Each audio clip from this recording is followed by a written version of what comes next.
Welcome in, everybody. Hope you're having a fantastic start to your weekend, your Saturday. Welcome into another draft edition of the Barking Brown Show. I'm Jacob. That's Bill Sparks. We're brought to you, as always, by our friends over at SeatGeek. So if you want to get ready for a game, any kind of awesome live event, please go check them out over at SeatGeek. Use our promo code Barking Browns, all one word, get $20 off that first purchase. Please make sure you're subscribed on the YouTube. Gotten a lot of views on some of our shorts and everything. We got some cool stuff going on YouTube. So if you're not on YouTube, just jump over to the YouTube, youtube.com/at the Barking Browns podcast, and give us a follow, give us a thumbs up on this video. That help us out a ton. Go check out the TikTok as well, the Barking Browns podcast over on TikTok, because we got some exclusive shorts that come out over there as well. So make sure you're subscribed to all that good stuff. Give us a thumbs up. Bill, how are we doing on this Brother, we're doing good on this fine Saturday. We've got some outstanding matchups that go all weekend, that go all Saturday long. You know, you start Alabama, Missouri at noon, and then you go Indiana, Oregon at 3:30. Then you go South Carolina, LSU tonight. There's matchups up and down the card today when you look at both college football and the NFL draft as a whole. So if you've got anything planned today, folks, I would advise you to find a way to cancel it, because today is going to be an excellent day for college football and the NFL draft as a whole. Yeah, I got to be in a wedding today. Yeah.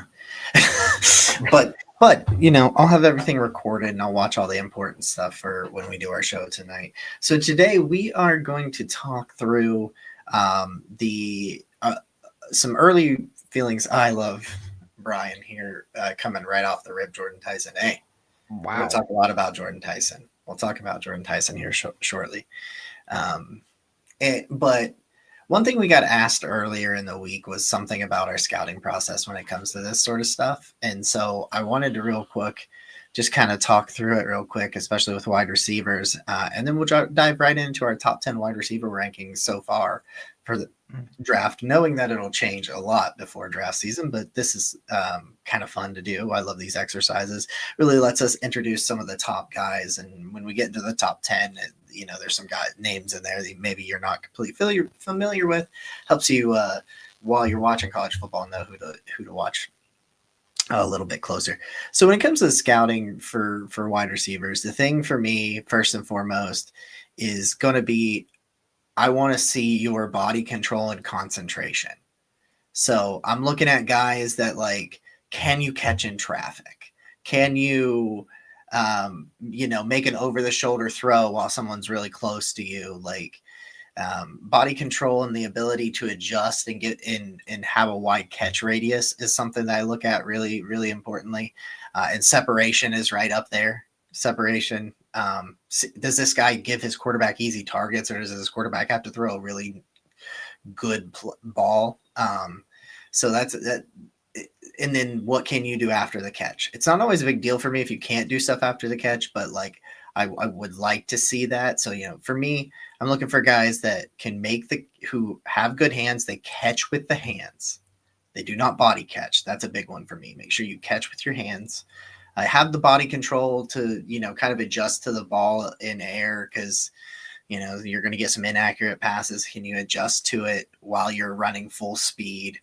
And you know, how well do you separate? Those are the biggest things for me.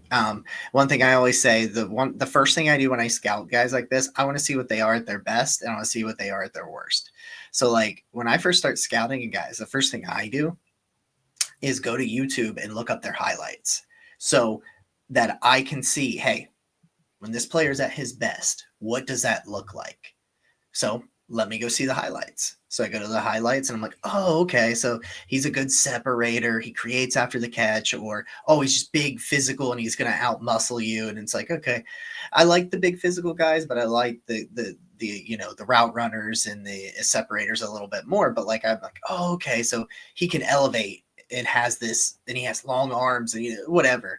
And then I'll go to PFF and I'll find PFF's lowest graded game for him. And I know that PFF grades aren't all the be all end all, but I'll go and look and I'll find their lowest graded game.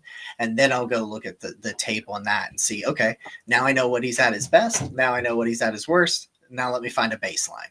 And so that's kind of how I do it, especially with wide receivers. Yeah, no. So you and I very similar in a lot of things. My first big thing that I look at is how do you catch the ball? Like you said, hands catcher versus body catcher. It's a big thing for me. The second thing is I want to see separation, and how you Mhm. get that separation is kind of up to you, whether it's through route running ability, whether it's through explosiveness, whether it's through shifty moves. How do you separate? Because, like you said, if your quarterback can't throw very well placed balls or isn't the greatest quarterback at doing that, you've got to be able to separate, give them easy targets. The next big thing that I look at is I call it the overall body of work. And there's a pun on that. And when I say that, I'm looking at frame, I'm looking at size, I'm looking at weight, I'm looking at injury history, medical history, because if you have a smaller frame, you're going to be more likely relegated to the slot, which isn't something you want to spend a top 15 pick on if you have a slot only wide receiver, because they're only going to be on the field for certain parts of the game. As well as if you have a medical history in college, it's very likely that it translates to the NFL as well, where players are bigger, stronger, and faster.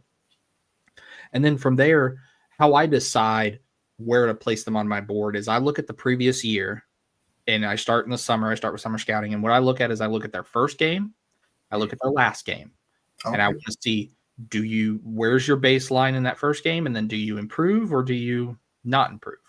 And then from there, if I see improvement, then what I do is I go back, just like you said, to PFF, and I take a look at the PFF grades. I don't use them as a Bible, but kind of help me steer in the direction. What's the best graded game and the worst graded game? And I watch a little bit of each. And I Mhm. see, okay, so here's where you started with your best graded game. Here's where you were with your worst graded game. Here's where you were. And then that helps me kind of place them on my board. Put Uh, them together. and put it all together into one big sandwich. So in most cases, I'm probably watching 3 to 4 games of a player each season, not watching a full entire slate. Most of the time, by the time I get to the third game, after I've seen where they started, where they ended, and then that third best game, I've either said, okay, this is here, this is this, or this is not a guy. He's going to go further down the board. Okay. Yeah. Yeah. Yeah. I like that. Yeah. It's like, it's always, you got to find that baseline because it's so funny the way football is such an interesting sport where no matter what, there's going to be some days and some games where it's just not going to be good. It's going to happen. So it's Yeah. like when you're off, what does that look like? And then sometimes you also have to figure out like based on are they injured and things like that. So sometimes you got to be a little bit careful about that. So like because we got asked about this, so it's the reason we brought this up, but sometimes you got to be a little bit careful with some of that stuff just because you might not realize. It's really funny because when you're watching the All 22, you don't realize if a guy gets injured or pulled out or anything because there's no commentary and things like that. So you gotta. I always research real quick. I'm like, hey, does this guy get hurt in this game? Like, because like you get halfway through and you're watching the offense, you're like, I haven't seen this guy in a while. And it's like, yeah, because he's been out since the first quarter, and you're like just trying to comb through. He got knocked out with a concussion, and you're still waiting for him to show up, and you're like, why is the team not using him? Well, he doesn't know up from down. It's like I need to push him further down the board. All right, so we're gonna get into it. Let's get into it right now. Let's talk about our top 10 wide receivers. We're gonna put them both on the board here at the same time. Bill, I'll let you go. List yours off 10 to 1. I'll list it off 10 to 1, and then we will dive into talking about these guys. So without further ado, here's the top 10s.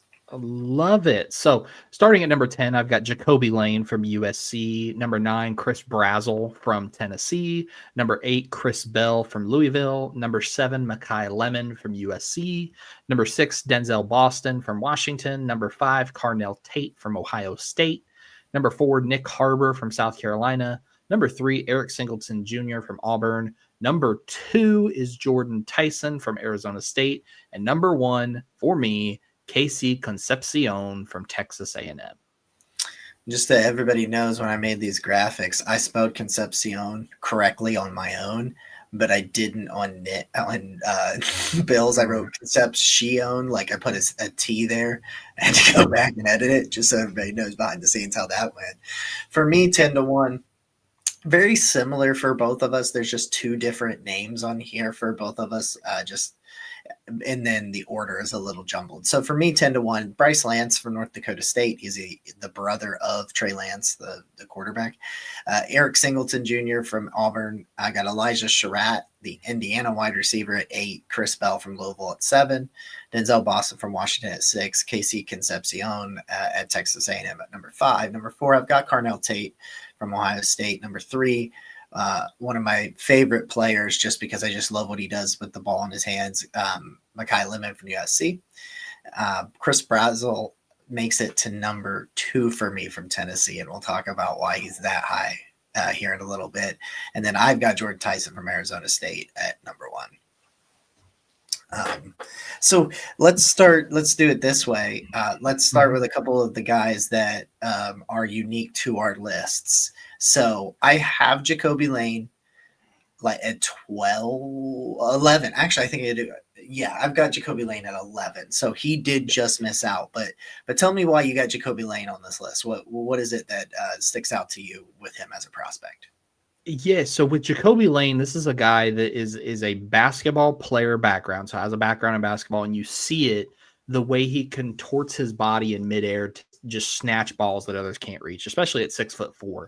This guy is like a power forward down in the post, just going up there, climbing the ladder, getting the ball. But the big thing that I love is a lot of larger wide receivers are fully content with just using their arms, stretching them out and catch the ball. He doesn't do that. He attacks the ball and goes after it with his aggressive hands and very good in traffic, but is also very fluid as an athlete for a guy at 6'4", 200 pounds, probably going to run a 4.5 40-yard dash. So he's not going to be the biggest speed guy, but, very fluid, can explode in and out of breaks. The big thing for me is that speed, right? 4.55. He's not going to be a vertical separation type of a guy. He's going to be the big body target to your speedster, which is why him and Makai Lemon work so well together, is that Makai is the speedster and Jacoby Lane is the sure-handed red zone, just domination target. My comp for him is Sidney Rice as a wide receiver. So that's what you're going to get. And we saw how effective Sidney Rice was in Minnesota and then in Seattle. So that's why I have Jacoby Lane, and I'm glad you mentioned that he's just off your board at 11. Elijah Surratt is just off my board at 11. So we're both right there in terms of those two guys. But tell me about Bryce Lance. Tell me why I should be in love with Bryce Lance. Well, Bryce Lance is a guy that I give a shout out to, our boy Anthony Russo, yes, because he's the one. He had him in summer scouting. He had Bryce Lance number 1. In his wide receiver rankings. And I was like, oh, wow, that's really interesting, especially coming from, a FCS school. Right. Like when you're an FCS school, to put him that high, I thought it was really interesting. So I don't have that high, but I have number 10. He's a size speed guy for me. And even though I know that, like, we've talked about, Dane Brugler's talked about it, and Corey Kent, a lot of people have talked about kind of looking at what type of receivers are winning and doing well, having the most success in the NFL. And so a lot of these route runners and separators and things like that, maybe the size speed combination, they don't always, the athletic gifts guys don't always play out, but I do think that Bryce Lance has the athletic gifts, and I do think he has the route running and the ability after the catch. So he's got not a ton of production this year in 5 games. He's got 18 catches for 382 yards. So he's averaging 21 yards a catch right now. So if you're talking about a guy that's can do some explosive things for you, he can do it. He's not going to, it's like with Jacoby Lane, like you talked about. I don't think he'll run in the 4.4s or the 4.3s or anything like that. He probably runs in the 4.5s. He might break high 4.4s, but like high 4.4s if he does. Yeah. You're talking about 7.4 yards after the catch, and his average depth of target this year is 14.5. So he's a guy that you can use to attack the intermediate to deep parts of the field. And that's what they do with him in that offense. 6'3", like 210-ish, 215. But I do think he can run in the low 4.5s. They use him very, very seldomly on screens, but he has 2 catches on screen passes for 77 yards. So in terms of a guy that can move and can get up there and, and he's only got 4 missed tackles forced. 4 missed tackles forced. Yes. because saying four and forced that close to each other really, really tripped me up on Right. that. Yeah. It's like battery and L, right? Yeah, exactly. Yeah. He's got a couple contested catches. He's got 3 touchdowns. I will point out last year he had a little over 1,000 yards and he had 17 touchdowns from North Dakota State in 2024. So just kind of a size speed guy, decent route runner, pretty nice after the catch, has good acceleration, and he has 1 drop on 25 targets, and average yards per route run is 3.38. So he's just kind of a nice guy with some physical tools that I think can be creative after the catch and get you, 5, 6, 7 yards after the catch. But he would probably be I probably have him a little high because I think he would take a little bit more time for development coming from an FCS school. But I just find him really intriguing. 100%. Okay. So let's talk about the elephant in the room as we move up our lists. So Okay. Chris Brazzell. Oh, He's okay. number 9 for me. He's number 2 for you. Yeah. What makes you so high on the Tennessee wideout? Because we all know how Tennessee wideouts and the reputation they have in Cleveland with Cedric Tillman. And it's been said several times in my DMs, I know. What's different about Brazzell? The thing that I look at is with Brazzell is he's a guy that I'm very big on physical traits, guys. And that's kind of where I sit with Chris Brazzell from Tennessee. We kind of talked about it in last week's show when we were talking about the biggest risers. He was my biggest riser so far this year. He is not the stereotype of Tennessee wide receivers. He is a really good route runner. He has a more diverse route tree than we are accustomed to seeing from Tennessee wide receivers. I'm not saying it's the best route tree in the class or anything like that, but we always complain that about wide receivers from Tennessee that they only know how to run 3 routes: a go route, a slant route, and a post. Like, no, he runs out routes. He does backside digs. He can take screen passes. Like, they do all of those things. With Brazzell, that offense has kind of evolved a little bit this year for Tennessee. It's not this like just complete. I wouldn't call it an air raid because it's a little different than regular air raid offenses, but that's kind of what it looked like. It was a very basic, simplistic, like screen or go is what they used to do. I don't think they do that very much with Brazzell. I think he really legitimately has an NFL route tree. Not like an elite NFL route tree, but it's a lot different than what we were used to seeing.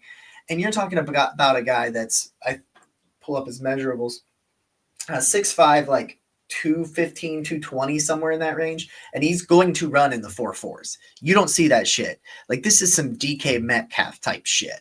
Like, I'm not going to say that like that's a perfect comp, but like, I think what I'm trying to express is like, he is that big and he's that fast, and you're going to look at him just in a bubble and go, what is this? This was made in a lab, like that type of stuff to me. So, average depth of target for him this year is 13.2, and he's creating 5.5 yards after the catch. 531 yards in 5 games, 7 touchdowns in 5 games. Yeah. Which is just when you need it, when you need a play and you need to count on someone, Tennessee's able to count on Chris Brazzell. And I just think his combination of traits, route running, pretty good separator. He does need to refine. Sometimes he rounds off his routes. Like, there's still some refinement that needs to take place in that sense, but he's not your stereotypical Tennessee wide receiver. And he's got some physical traits that I think lend him to the chance to be a special player at the next level. I agree. And the only reason that he's lower for me, and we talked about this last week, he has not caught a single pass on the left side of the field. So from the left out of bounds marker to the left hash, there has not been a single catch, short, intermediate, or deep, on the left side of that field. And I went back and I watched Tennessee tape. I watched the Mississippi State. I watched the UAB tape. I can't find where he's caught a pass on the left side of the field. I can't either. It's really weird. It's very weird. Normally you have one, whether it's like a deep pass or a short pass, you have a couple, but then you mainly focus in the middle of the right side. They have just completely and exclusively said no left side passes and no left side catches for Chris Brazzell, which in my mind, that's a question mark of, can he just not work against that boundary?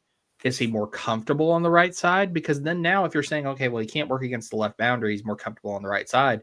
Now you're pigeonholing him. And when you have a wide receiver like that you pigeonhole, they're going to slide down my board a little bit. My other big concern with Brazel is he does have the size 6'4", 200 pounds, but it's a lean 200 pounds. And with a previous shoulder injury back in 2022, I would be concerned about him being able to withstand a full 17-game slate. He hasn't had an injury history, but it is something that you have to think about. But when you watch the Georgia game, that is exactly how Brazel would be used. I mean, 6 catches for 177 yards and 3 touchdowns. The Bulldogs had no answer for him. None. Yeah. Yeah, it was that game was a lot of fun. It's really funny too about his size because I've seen it at 200, I've seen it at 215. Like can we stop messing with this on websites and team pages? Can we stop just like doing really weird stuff with people's weight and stuff? Right. Okay, Eric Singleton. Yes. I got him at 9. You've got him at 3. So why don't you tell me just the same as what I just did? Tell me why you got him that high on your list compared to me, who's got it just a little. Yeah, it's still in my top 10. I still think he's really good, but you've got it number 3. So talk me through that a little bit. Right. So when you look at Eric Singleton, the big thing with Singleton is the offense he's currently in at Auburn isn't built to his strength. This offense led by Jackson Arnold and Auburn, it just doesn't lead to his strengths. It's very run heavy, but he's still been productive. 27 catches, 265 yards, 2 touchdowns this season. So he's still been very productive. Worked almost exclusively in the slot. It's about a 61 to 39% cutoff. But you watch the explosiveness. You watch him explode in and out of breaks. Against Texas A&M, this was a guy over the middle of the field, exploding in and out of breaks very easily. You watch him, the way he attacks the ball. For being 5'10" and 180 pounds, he attacks the ball. He gets after the ball very quickly. And he just has a speed that's just lightning quick. This is a guy that's probably going to, I would say, run a sub 4.4. I would say probably mid to high 4.3s because he will fly. Yeah, he flies. He flies. And if you've got a quarterback that can take advantage of it, he is a quarterback's best friend when it comes to that deep the deep part of the field. And you look, of his 265 yards, 175 of them have come after the catch. This is a guy who lives and dies by the yards after the catch marker. The problem with Singleton, though, is that size. 5'10", 180 pounds, that's almost exclusively a slot wide receiver at the NFL, unless you want to put him out on the boundary and have him deal with press coverage, which has been one of his biggest weak points this season, is against press coverage. He struggles when pushed off his marker. He struggles to get back on target. But you look in medium and deep passes this season, 7 catches, 134 yards and a touchdown. He lives in the deep and intermediate parts of the field and would be a perfect weapon for a team that has an arm. This is that classic slot receiver that you just say, okay, you run very fast in a straight line and I'll get the ball there. Yeah. That's where I'm at with him too. I did have a hot take about this wide receiver class, and I realized I was going to say it like 20 minutes ago, and I didn't. Diving into these guys all week long, I think when all is said and done, that we're going to talk about this wide receiver class during draft season, like we talked about last year's running back class. Mm-hmm. That's kind of where I'm at with this class, where it's like you're talking about a guy that like I have at 9, you have him at 3, and it's like. Yeah, I think you could change a lot of these names in any order you want, and I really would not complain that much. Like, it'd be like, oh, yeah, okay. And you and I talked about it before the show, too, earlier this week. All 10 of these guys on my list are in my top 65. I could see all 10 of these guys in the first 2 rounds, and that's just mind-blowing. I currently, if we go further, in my top 100, I have 15 wide receivers. Yeah. So I think this class arguably could be better than last year's running back class. Yeah, I find that very interesting. So I'm going to talk just a little bit about Elijah Surratt, since you don't have him in your list. I just wanted to talk to him about him just a little bit. The Indiana wide receiver, 5 games this year, 30 catches, 388 yards, 6 touchdowns. That's 12.9 yards per catch. Not a great like contested catch guy, but he's a guy that they've given him 125 snaps out wide and 18 snaps in the slot. So he's done a little bit of that in and out. I said like last week or a couple weeks ago that he's faster than I thought he was. He's not a burner, but I do think he accelerates really well. Like I love watching Serrato on like a screen plays and things of that nature because I think he gets to his top speed quickly, and sometimes that can shock people and he can get past them. But for me with Elijah Surratt, I've got him at number 8 inside my top 10 because I just think he's a super reliable person. Like, yeah, he's got 2 drops on 39 targets this year. But he always seems to know how to find a way to get open. Like he's going to find out, especially zone coverage. Like his football IQ, I think really shows. And it's like, oh, you're playing zone coverage. Well, Surratt's going to find the hole in the zone. He's going to settle into it. He's going to give his target or his quarterback an easy target. He's just a really reliable guy who gets open and catches the football. Like he's not wowing you with his physical traits. Like he doesn't have like wow you size or wow you speed.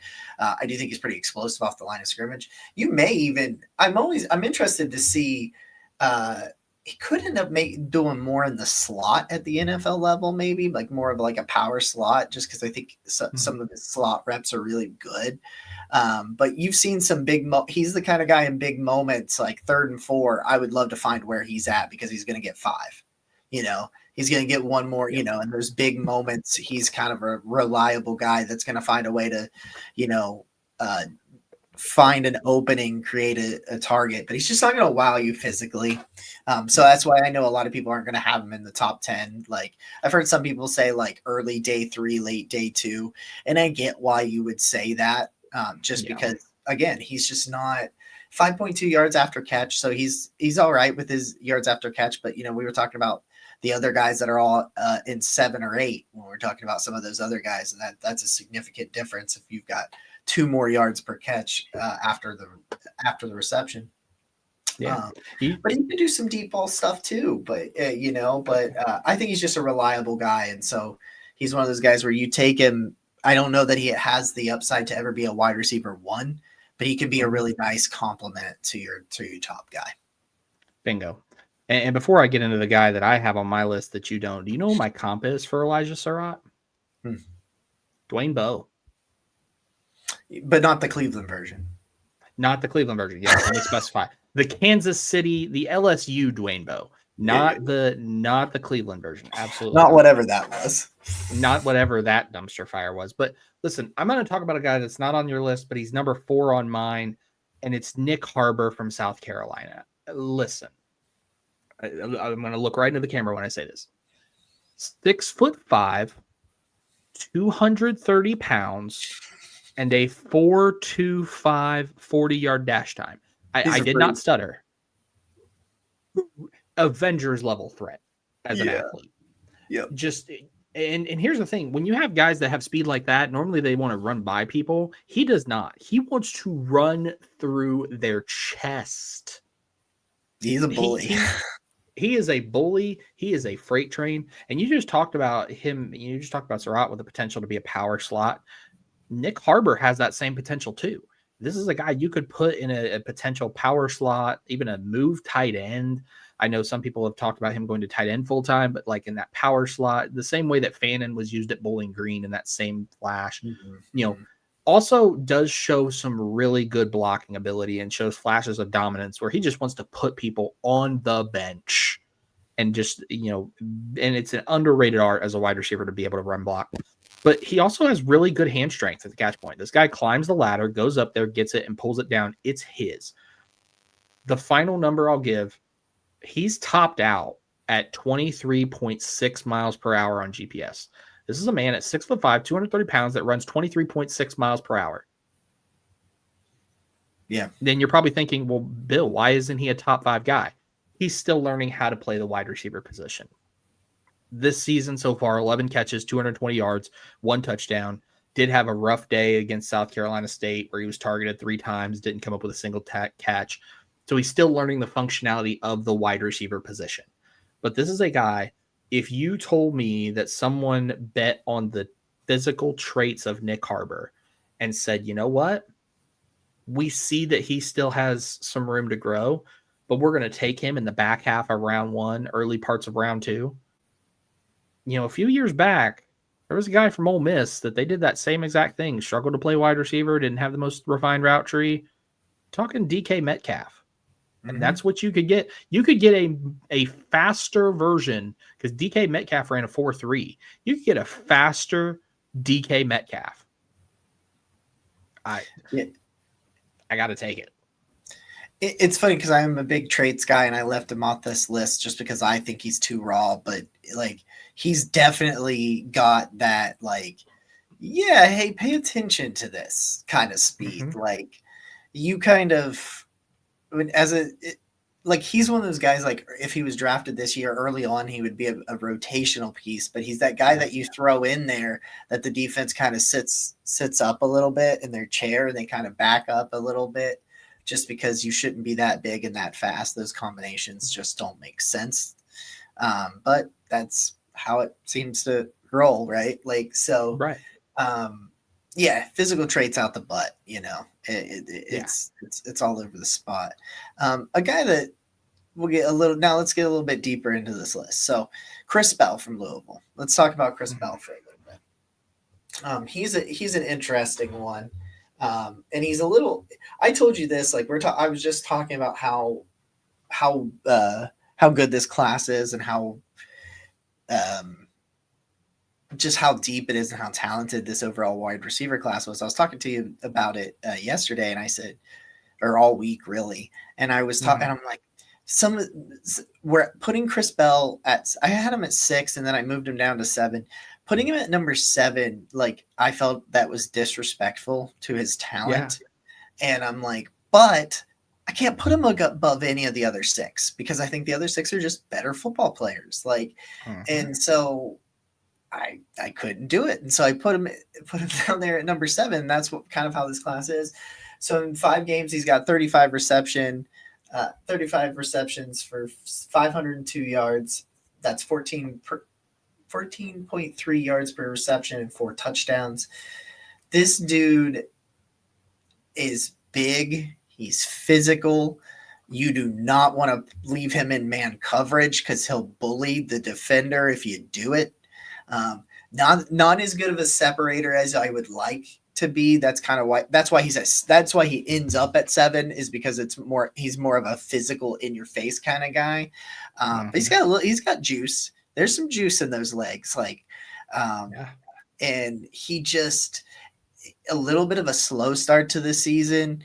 And then all of a sudden, like, he's gotten better literally gotten better every game and really started to pick it up.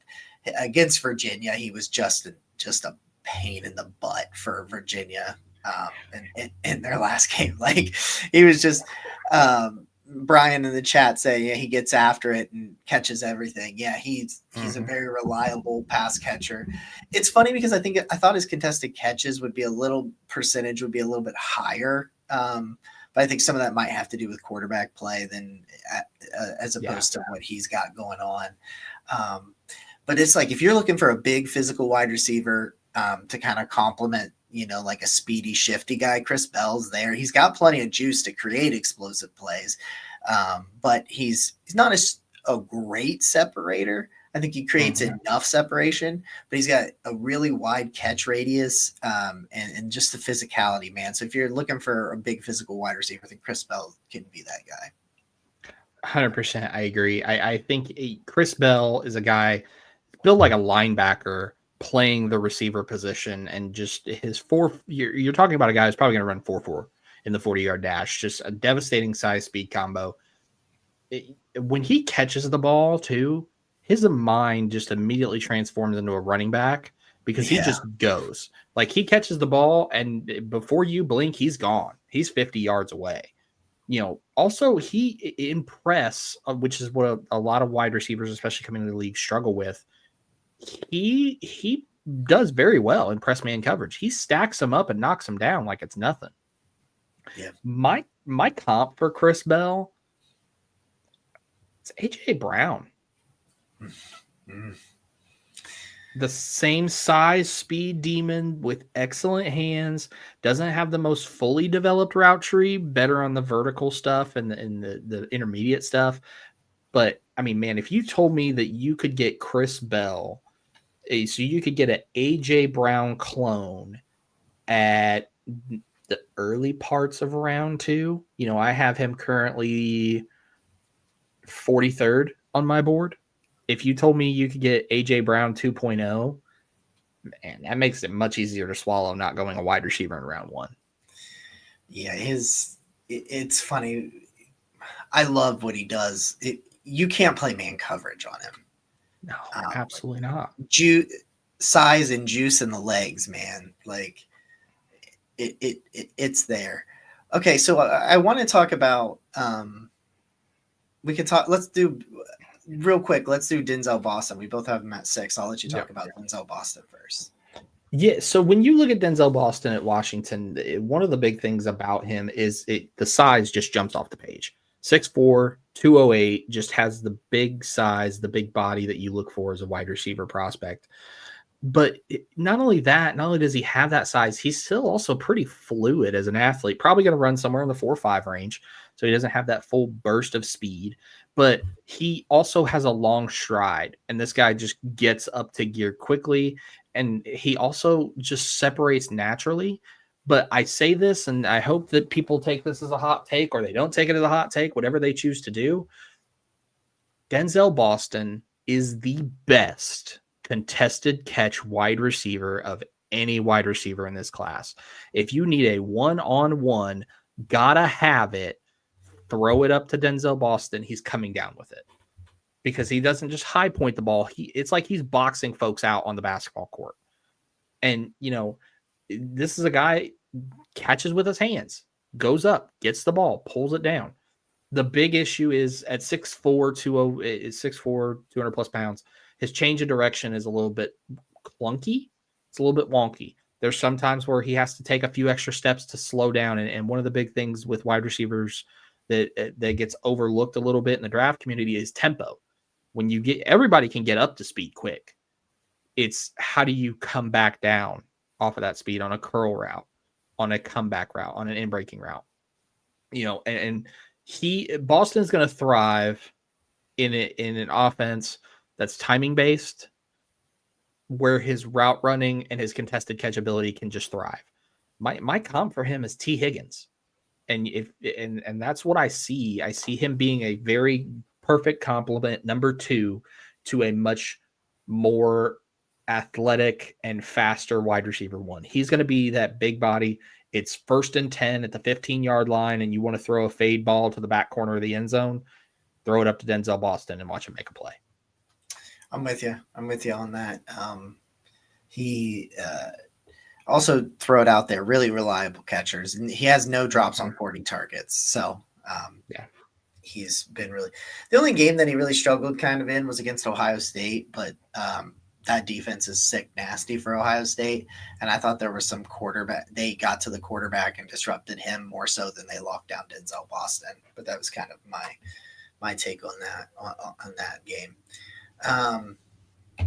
Okay, so let's do Carnell Tate because I'll save Concepcion for a second since he's your number 1. We'll do that for a second. So let's do Makai Lemon. Carnell Tate. I talked about him last week. They just continue to produce round 1 wide receivers, and he really had kind of that like breakout sort of game where he's always had some nice games, but like last week he set a career high just in the first half. Had 183 yards last week against Minnesota. So on the season, he's got 24 catches for 435 yards, just 18.1 yards per catch, 4 touchdowns, no drops, 6 yards after reception, after catch, 12.3 yards average depth of target. I think that's funny. Brian saying, Also, the Browns could get Tyson and Bell. Theoretically, they could. They want to rebuild that Theoretically, thing. yeah. You want to get some? Let's do some of that. That's fun. Yeah. Colonel Tate's just like he's what's starting to become like a stereotype is these guys coming out from Ohio State that are really nice route runners that have good body control, really good concentration to look the ball in, and I think he's a great separator. Like he's not a straight burner. Like he's not going to run like Nick Harbor runs. He's not going to run like my guy Makai Lemon runs, but like don't think he reminds me a lot of Emeka Ibuka, like the guy that he kind of that he played with, and the guy that's kind of tearing up the NFL a little bit right now with Baker Mayfield, where it's like the athleticism is really good, and when you pair it with good football IQ, understanding how to attack a defense and find an opening, good route running, good separation, I think Cornell Tate's just really, really nice, really reliable wide receiver. No, I agree with you. You look at his 3 years at Ohio State, he's only had 5 drops on 123 targets. That's a 4% drop rate. Like he doesn't drop the ball if he's targeted. That is one thing he does. The big things for me with Tate is just, exceptional body control when you have him adjust to an off-target throw. This guy can contort in midair like it's Cirque du Soleil out there and come away with a catch. Like he also, I will say this, he is probably one of the best deep ball trackers. Oh yeah. In terms of turning and running and getting that pass in the bucket. The problem is his 40 time it's going to be a little slow. I have heard rumors, and I say this, I've talked to some folks in near the organization. I've heard rumors of a 4.6 40-yard dash time. I don't see that. I see a low 4.5, 4.51, 4.52. But again, that's still a little concerning for me from a wide receiver perspective, which is why he sits at number 5. My comp for him, it's one of my favorite comps. And for those who don't know, when I'm grading NFL draft prospects, I always like to bring a comp so you kind of have an idea of what you're going to get from that prospect at the NFL level. My comp for him is George Pickens if he wasn't mental. Yeah. If you made George Pickens a sane human being who didn't want to fight people in the end zone, that's Cornell Tate. Yeah. That's a high price, especially when you watch George Pickens at his best. That's high praise. Like Cornell Tate, I'm very excited to see with Cornell Tate. All right, so let's do. Okay, I'll do Makai Lemon, and then I will let you do Casey Concepcion, and we'll do Jordan Tyson to wrap it up. So let's do this.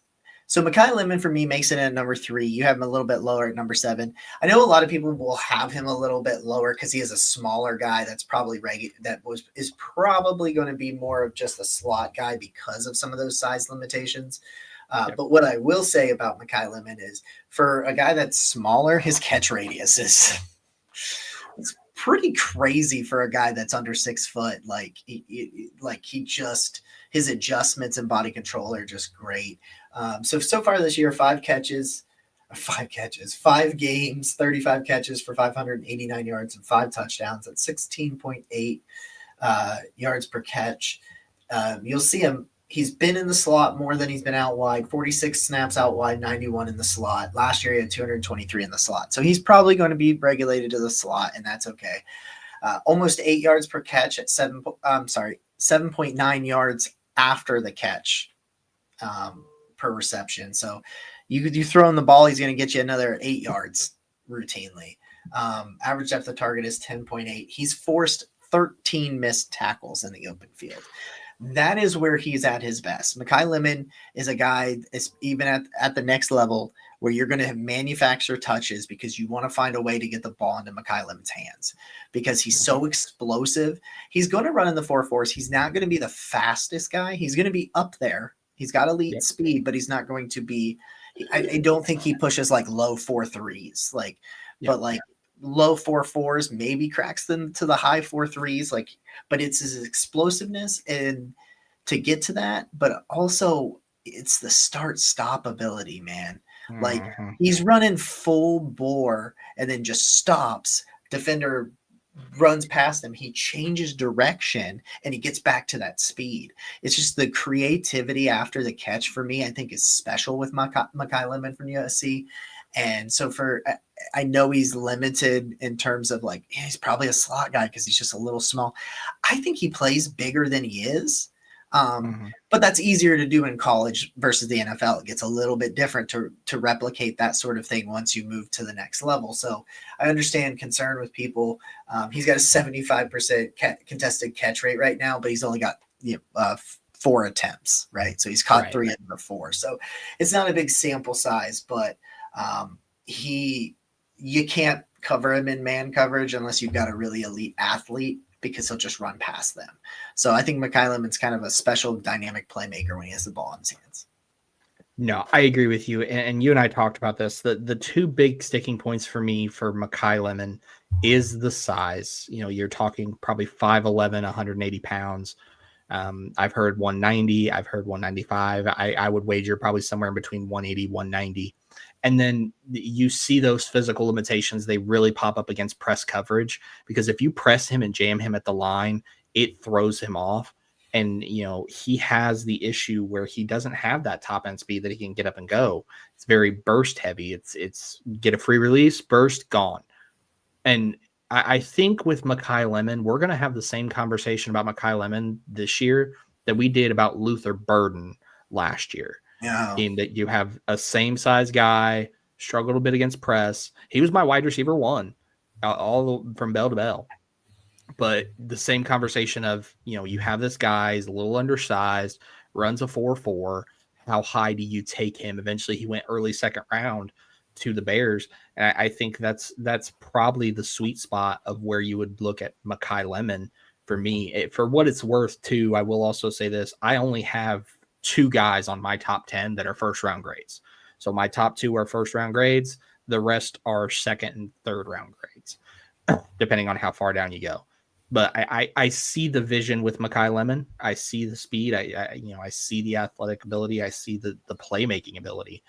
But the size and the press work and that speed question, that just gives me pause over some of the other guys. Yeah, I totally get that sort of thing. That's one of those arguments where I'm like, yeah, I'm willing to overlook it because I think the playmaking ability in the open field is special with Makai Lemon. So that's just the reason I forgive it. So we're down to our wide receiver 1s, right? Let's talk about it. I'm going to key it over to you. Why do you have Casey Concepcion from Texas A&M as your number 1 wide receiver right now? Right. And so everything that I just said about Makai Lemon, about size and speed concerns, you have those with Casey Concepcion. Albeit a little bit better. 5'11", 195 is what I've heard. Probably somewhere between 190, 195. Probably runs the same 4.4, 4.45, 4.46. But the big thing is he is such a route running technician. He just creates separation with ease, deceptive pacing. The tempo goes up and down. He is a nightmare after the catch. Like just an absolute demon. It's like trying to catch him after the catch is like trying to staple Jello to a tree. It's just not going to happen. Just give up. Because you look, 24 catches, 401 yards, 5 touchdowns, 133 of those yards have come after the catch. He makes plays with the ball in his hand, and you watch the Mississippi State game. 4 catches, 61 yards, 2 touchdowns. Call it an afternoon. This is a guy, he can live outside and in the slot. This season, 67% of his snaps have come out wide. The size probably pushes him inside at the next level, but he has enough of a size and length that you could keep him outside at the next level. Oh, by the way, he also brings special teams versatility because he's a punt returner for Texas A&M and has returned one for a touchdown this season. So he does that. And you watch him, when he plays against the bigger teams, he elevates. Notre Dame, 4 catches, 82 yards. Auburn, 7 catches, 113 yards. Mississippi State, we already talked about, 4 catches, 61 yards, 2 touchdowns. You go back to some of his NC State tape and watch some of those games. Virginia, Clemson during his freshman season. He elevates when the lights are on bright. But the big concern is you're talking about a physical profile of 5'11", 190 pounds that doesn't have home run speed and can get out muscled by more physical receivers. But the big thing is his bread and butter, he lives in the intermediate part of the field. He lives there. He can work that 10 to 20 yard, the backside digs, the middle of the road crossers, the same things that they run perfectly in the Kevin Stefanski offense. Casey Concepcion can run. He can run effectively. And then also, by the way, you want to get rid of DeAndre Carter as a kick returner and a punt returner? Hey, Casey Concepcion will do it.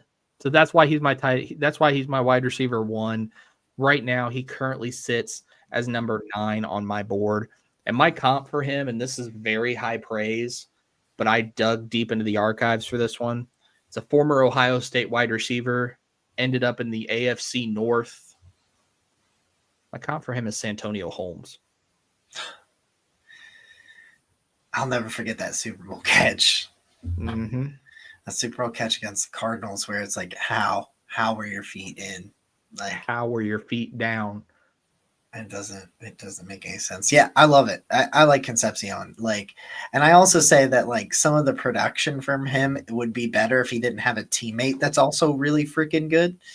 So like, it's always worth noting sometimes when you look at some of these guys, you're like, yeah, he's got some impressive numbers, but for a guy that people are so high on, I thought he would have better numbers or whatever. And it's like, yeah, he's also got a really good teammate, and his quarterback's a little inconsistent. So it's the Carnell Tate disorder, right? Carnell Tate has Jeremiah Smith. You would think Carnell Tate would have a little bit better numbers, but he's a little overshadowed by Jeremiah Smith. You have Casey Concepcion and Mario Craver. Yeah, it's like, yeah, it happens a little bit. So Jordan Tyson comes in. He's your number 2. He's my number 1. He's been my number 1 since summer. All he has done is solidified it this year. I think he's improved as a route runner this year, which was something that I was really interested to see because there was some rounding of routes and that sort of thing. For me, that reason he's a really good athlete, top tier athlete from Jordan Tyson. But the thing that for me that really puts him up there is his concentration and body control is on a whole other level. Like, it's insane. Like, you talk about last year and some of this stuff this year, there are times when Sam Levitt is a little bit sporadic, but his quarterback at Arizona State, but it doesn't matter. Like, Jordan Tyson will catch everything. Like, you get it in his zip code, and I'm feeling pretty good about his chances. Even though he's like not super big, like, because, you know, it's not like he's not the biggest guy you're ever going to run into, but he's not the smallest guy. He's 39 catches for 483 yards and 7 touchdowns. He had 10 touchdowns last year. He has 1 drop on 58 targets. Does really good against man coverage. His ability to track the ball in the air and just stay focused. It's like, one thing I love about him is when he's going to go make a catch, it's like there's no one else on the field. It's like for Jordan Tyson, his concentration is like, you know, we always watch these in like sports movies and things like that, where they're like, concentrate, go to your happy place. It's like he truly does that where it's just him playing catch in the backyard. Like when it's time for him to go make a catch. I think he can elevate really well and go get the ball. I think he's got a really good athlete, but his ability to start, stop, adjust to the ball, like you can literally be taking out his legs as he catches the ball, and it would be like you're not, because his concentration is on that level. And he's got all the makings of a number 1 wide receiver for me at the NFL level. Just get it in his zip code. Just get it in his zip code. He's going to catch it. He can make some people miss in the open field. He's really explosive. Like, he can do all these things. His average depth of target is 10.6. He has, 128 yards on 4 deep ball catches. Like, he can run the screen relatively well, does decent at contested catches. I just think he's a really good athlete with insane body control and concentration to the level where it's just like, yeah, I feel good. Like, we made this joke with Joe Flacco getting traded to the Bengals this week, where it's like, oh, Jamar's down there somewhere. Mm-hmm. I think Jordan Tyson's that. I'm not saying he's Jamar Chase, but he's the type of wide receiver where quarterbacks. Sam Levitt does it. Sam Levitt's like, Jordan Tyson's down there somewhere, and it feels like every week there's a highlight reel catch from him because if the ball's off, it's not a perfect pass. It doesn't matter if it's in his zip code. He's gonna be able to figure out. Oh, if I can tort my body like this, I'll catch it. And so that's what I think it's got. That's special level stuff from Jordan Tyson. So that's why he's wide receiver 1 for me. I agree, and the reason he's number 2, and there's a good and there's a bad. I'll start with the good before I get to the bad. The good, and you didn't even talk about it. This is a guy that is probably one of the most competitive run blockers at wide receiver in this entire class. You're talking about between the past 2 years, 500 plus run blocking snaps because his wide receivers coach, former Pittsburgh Steeler Hines Ward, has taught him the no block, no rock philosophy. So he says, I want the ball. So I'm going to, he is a competitive blocker. He moves people out of the way. You don't have to worry about that with him. There is no effort concern. There is no technique concern. Run blocking, check that box. My biggest concern with Jordan Tyson is, I talked about it earlier, it's the body of work conversation. When you look at his frame at 6'1", 195, I've heard 190, I've heard 195, so somewhere in that ballpark. That is a concern for an outside wide receiver to be, because you're on the lighter side. Anything sub 200 pounds, you're on the lighter side. But you also factor in he's had a significant knee injury in 2022, a season-ending collarbone injury in 2024. He's been dinged up in the past. I said this earlier on a space with one of our colleagues, Steve SWFL, over on X. You can go check him out. Jordan Tyson's stock is going to be solely determined by his medicals at the combine. Because if he gets a green medical check, it is an automatic first-round grade. Do not pass go. Do not collect $200. He's going in the first round. If he gets flagged for something at the combine, he's dropping to round 3. Could be, yeah. I can see it. And I can see it. My comp for him, it's one of my fun ones. It's Jerry Jeudy if Jerry Jeudy knew how to catch the ball with his hands. Oh, well. It's right. That's it. That's fairly accurate, yeah. If Jerry Jeudy could use his hands, that's Jordan Tyson. Not his freaking body. Yes. And there's so many things that frustrate me with body catchers. But I don't know. I can't believe I even forgot. I know he's an amazing blocker. That's in my notes. It was so funny. It's so funny sometimes the way you want to do things, because when you do shows like this, because you're going to end up missing some points you want to make. And then somebody's like, hey, you didn't make this point. You're like, yeah, you didn't mention that. And then we're like, you know what? We wanted you to come back for the next episode because we were going to talk about it. It's like it'll be brought up. Yeah. All right, guys, that's it. That is the top 10 wide receivers. We appreciate you guys. Make sure you subscribe to the YouTube channel. We will have another draft pod on Monday talking about this weekend's slate. It's probably going to be a pod talking about Indiana, Oregon. Let's be real. Yeah. It's probably what it's going to be focused on. It's going to be Fernando Mendoza versus Dante Moore. But I said this earlier too, and I said it when we kicked the show off.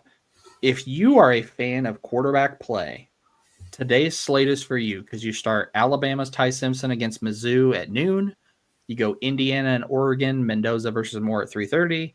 And then you get to watch Lenoris Sellers go into Death Valley tonight against LSU at 7:30. So you get to watch some top-level quarterback play all afternoon long. It's going to be a good one, guys. We appreciate you so much. Make sure you like and subscribe this on the YouTube. And we will see you guys again next time. We'll see you.